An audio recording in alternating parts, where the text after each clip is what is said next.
Man, you got dudes that literally I've known them, seen them, who take their own life, man, because the pressure is so real. The oppression, the depression, the suppression is so real, man, that a lot of people can't endure that. And then if you talking about coming in there and man, that's the that's the equivalent to you being a black man and you walk into a Ku Klux Klan's meeting.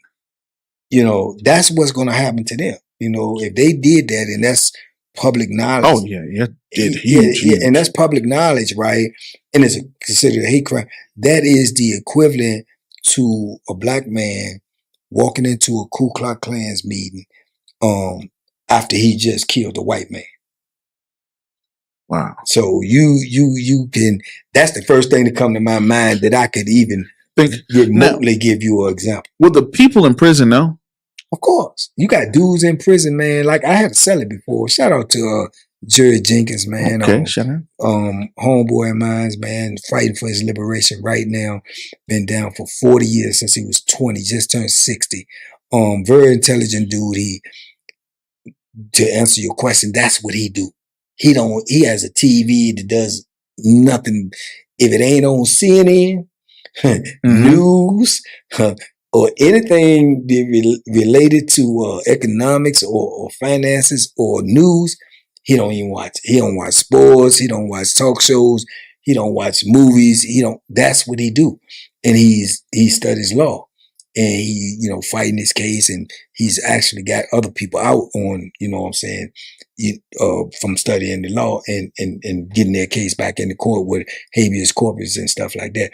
But you have a lot of guys like that. They may not be as intellectual as him, but you got a lot of dudes in prison that just watch the news, read the newspaper. So they're going to know this. You know what I'm saying? And they gonna watch everything. And whenever they post it and say, oh, well, they on their way to Greensville or they on their way to Nottoway, man, that stuff spread like wildfire, man. I'm telling you, it's all over. That I can remember in my bit, they had a white guy. He had killed a black baby and had put her in like a glad trash bag and threw her in the dumpster. And it was an infant. And he was a huge white dude, man. About 6'7", 6'8", about 300-400 pounds. And he came to the prison that I was at. Man, he got the business. Break it down. What's the business? The business. He went out there on one of them helicopters fighting for his life. Oh, they tried to kill him. Yeah, absolutely.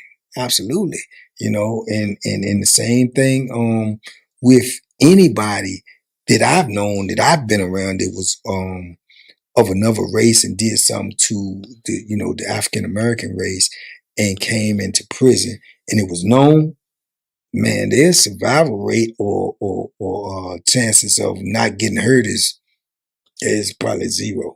Well, what about going to protective custody? Okay, so you just said like what you said about the case that you spoke about at first. Mm-hmm. You're talking about protective custody. You're talking about a life sentence. So you're talking about doing years and decades and possibly infinity in a 8x10 cell with nothing but a steel bed, plastic mattress, commode, and a zinc.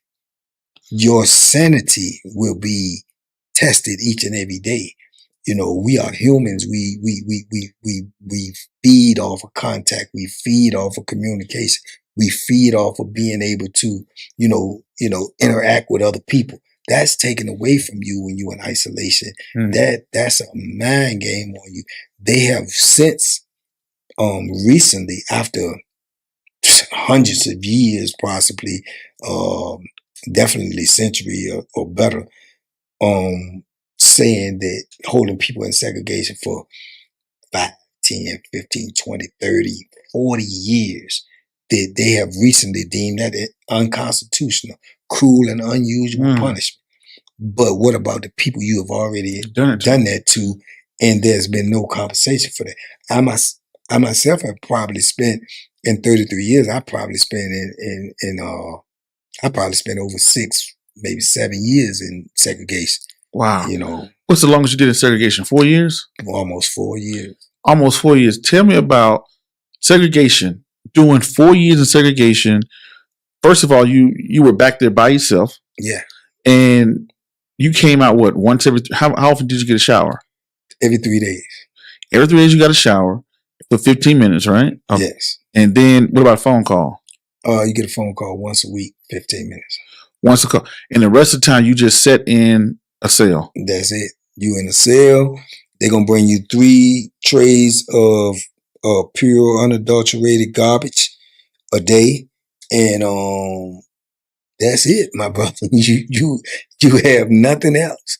Your mind and your will to live. That's it. What about books? You may can get a book, but it may not be the book that you want. It's gonna be whatever they have that's available.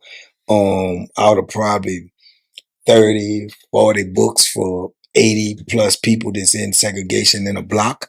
You may get a book if they ain't all taken. That's gonna be your only rotation of books that you have. So depending upon how long you stay back there, you may read them all if they all are fortunate enough to get to you. So that's it, man. That's all you got. You know, letters. You get letters if somebody writing you or whatnot. Yeah, man. Okay, give me. Okay, I'm in this room 4 years. I'm in this room. I wake up. What is the routine? What do you do? You go through a lot. I went through a lot of different routines. You know, you have to switch it up to try to maintain your sanity and your humanity, because you will lose your humanity when you are being treated inhumane. You will lose your How humanity. can you change? I mean, all I could do is sleep, wake up, sleep. No, do you get a clock? How you know what time it is? I didn't want to know what time it was. You know, I didn't want to know what time it was. I set my own clock in my mind. Lights. Do the lights automatically come on? Do you have lights? Lights come on and lights go off at a certain amount of time. Okay, so okay. But my routine, the way I did it was, first I got into working out. You know, and I worked out like a maniac, but you got to understand you're not eating proper. You're not getting the proper nutrition. So you're working out, you're getting in shape, but you're losing weight. You see what I'm saying? So I went through that phase where I worked out 6, 8, 9 months straight. I mean, like a maniac. I'm in tip top shape, you know. But then you get bored with that because you're losing weight. You're not eating. You're feeling strong, but you're feeling weak. So then, what about the water? Where do you get water from? You get water from out the sink. Oh, you got a little faucet there. Contaminated. They actually had a sign, man. You can't make this stuff up. They actually had a sign at the front of the prison when people come in for a visit that says for the employees, do not drink the water. Wow. So the employees don't drink the water. That's for the prisoners. Do not drink the water. Wow. So, I went through that phase of working out, when you get burned out because, it's the same thing every day. It's mundane. So I went through that phase. Then I went through the phase of reading. So I was devouring books, reading books after book after book. I lay down, I work out, I wake up, I work out a little bit, lay down, read a book, fall asleep, wake up, finish, pick up on the chapter, go to sleep, wake up, do the same thing all day. Went through months of that phase. After that phase is gone, then you go through months of getting on the gate. I'm hollering down there talking to somebody else all day. Hey, man, what you doing down there? Hey, yeah, blah, blah, blah, blah. Then you go through the phase of the sports. Hey, man, who won the game? Denver Broncos win. Yeah, man, what the Elway do? La, la, la. Ooh, you go through all of that, and then all of that gets born, so then you start the whole routine over again.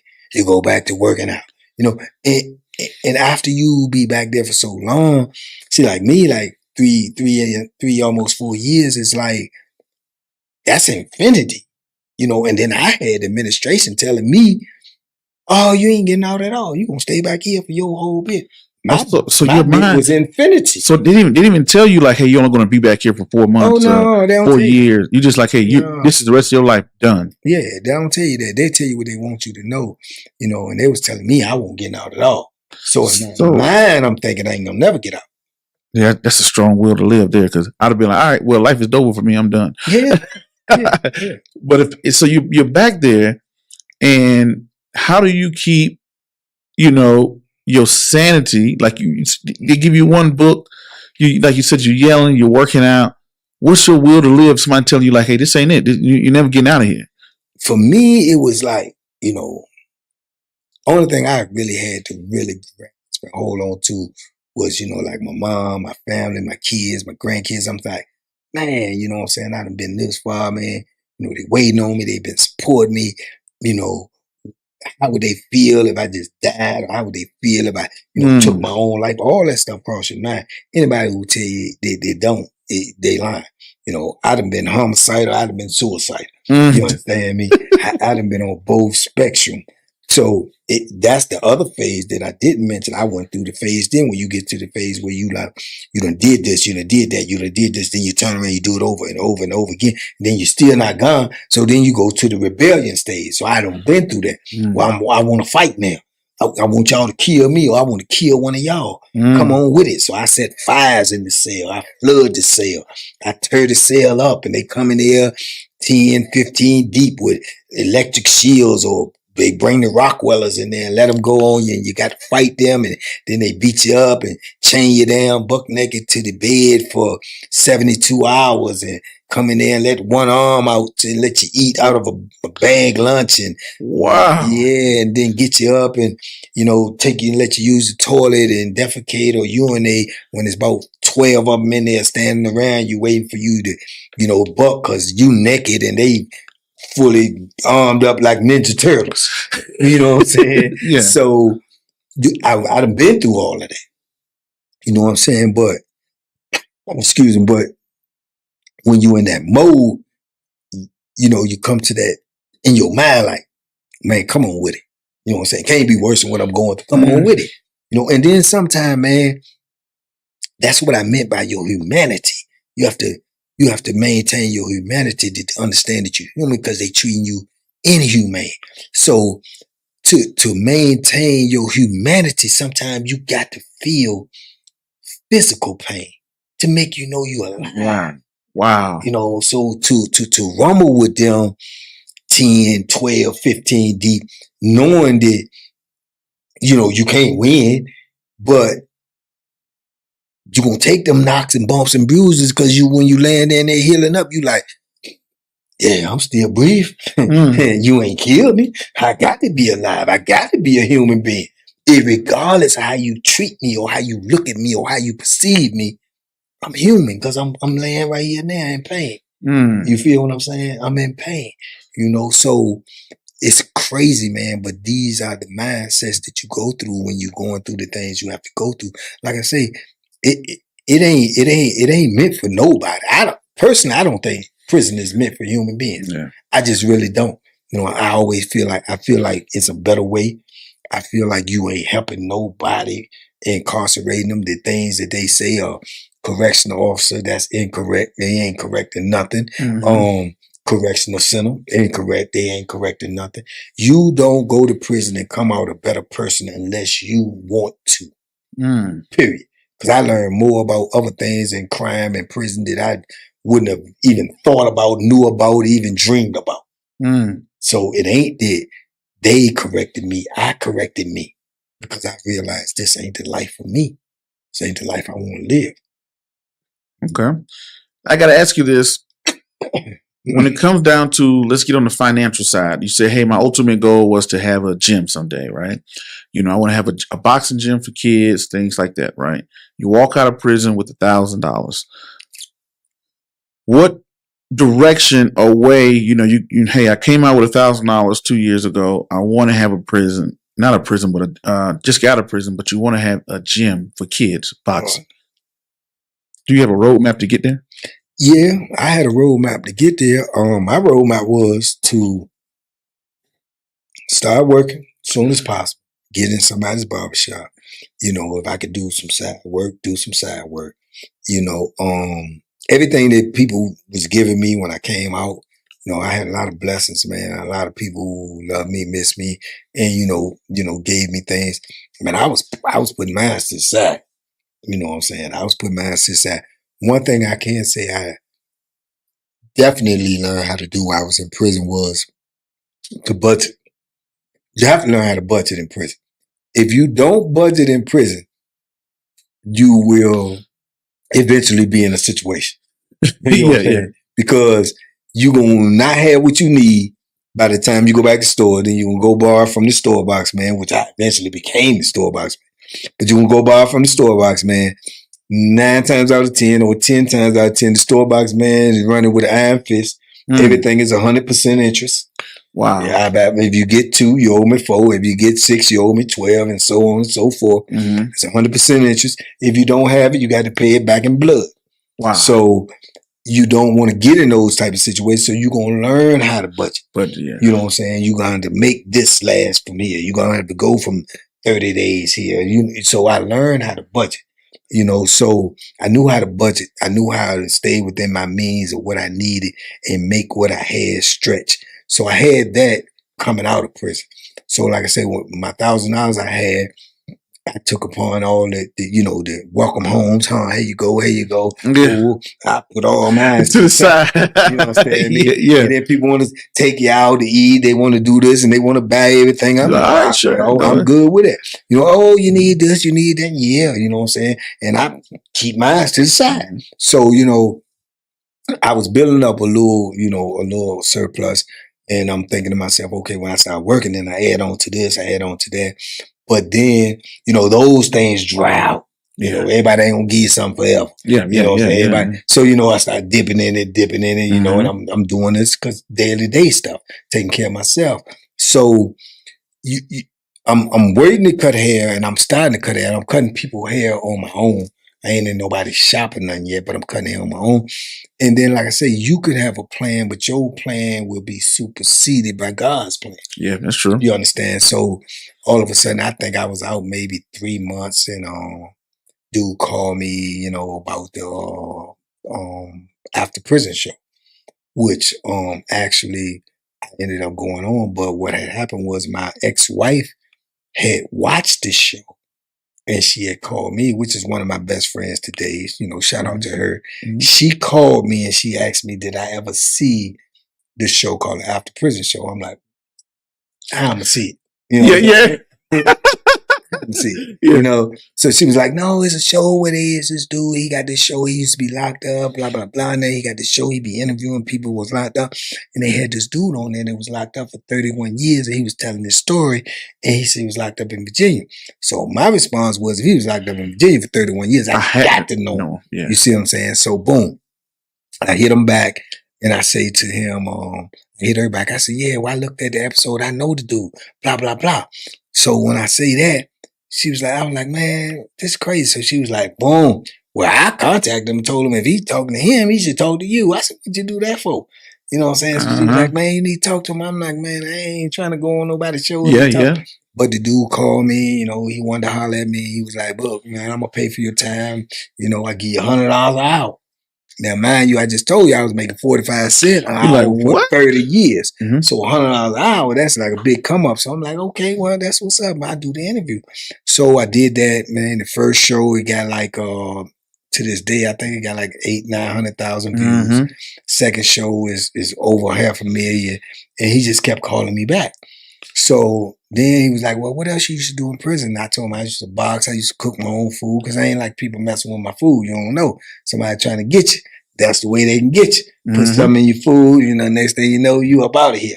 So I cook my own food. I ain't eat nobody else's food. So I said, man, I used to cook, blah, blah, blah. He said, well, let's do a cooking show. And I did a cooking video where I made some pizza. Got 1 million views, you know. So, you know, that was it. I watched that one. Yeah, you know. Yeah, shout out to that pizza. Delicious.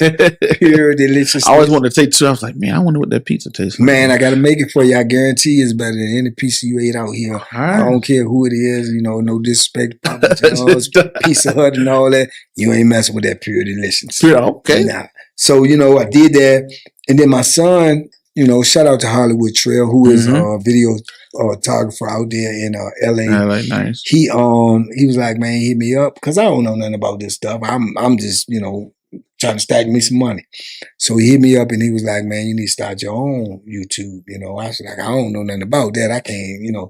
He said, all you got to do is do what you're doing now. Just tell your stories, blah, blah, blah. You know, I'll do the rest. You know, you just send me the video.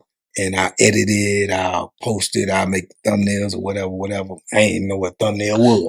You know what I'm saying? So that's how we started. And I told the dude, I was straight up with him, because we ain't had no problems or nothing. I said, look, I'm gonna start my own YouTube, but I'm gonna continue to do videos with you if you want me to.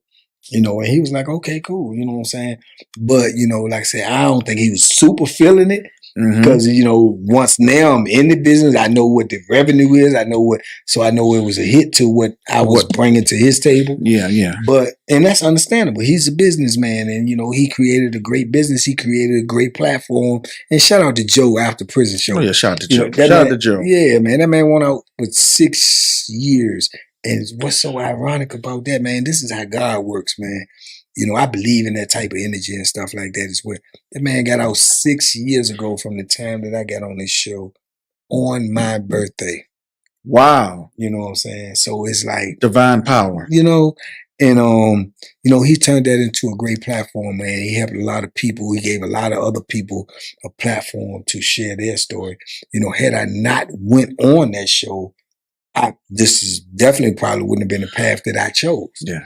But after I got on there and was, realized that, just speaking in general, telling my story was just, it wasn't that difficult because, like I said, it's in my brain, So once I started that, man, and I see that people took to me and they was, resonating with my story, I was like, man, well, I can do this. So I started doing it, but I was still looking to cut hair as well because I didn't know if this was going to financially, be able to sustain me.